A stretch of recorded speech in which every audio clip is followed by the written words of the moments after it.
In this video, I want to show you how to get rid of some blemishes on the face in Photoshop.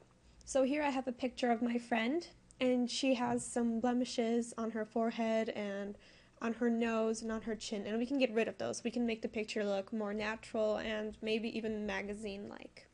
So what you can first do is, of course, place a picture of yourself into Photoshop or just open up a new one.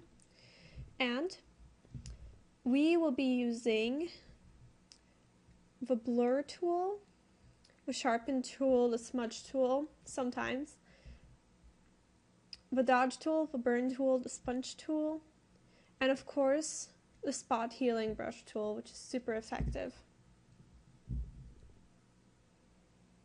Before you start using the spot healing brush, duplicate your layer so you can see the before and after effects.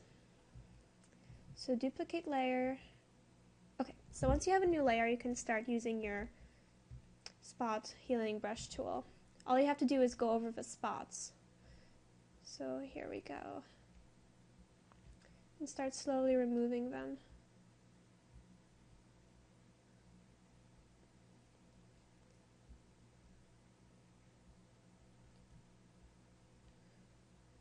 And I've already removed a little bit before too.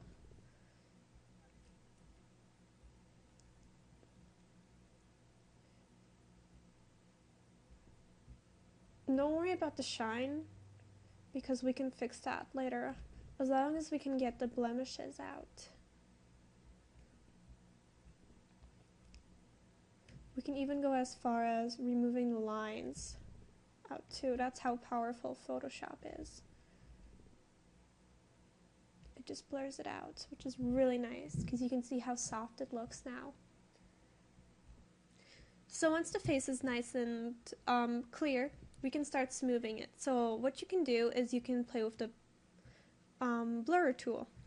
So you take the blur, you actually blur it out. This will give you the soft airbrush look that they use in magazines, and it will smooth the skin out a little bit.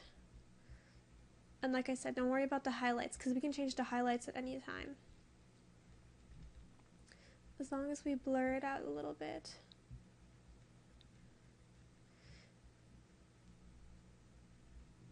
This way you can get rid of some wrinkles and shiny spots that you really do not need. And it can make the skin look healthier.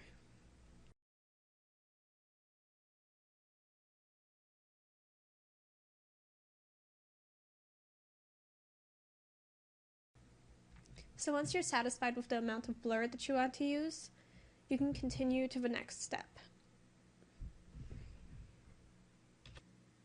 So I keep saying that you do not have to worry about the highlights or the shadows, because you can use the burn and dodge tool to change those.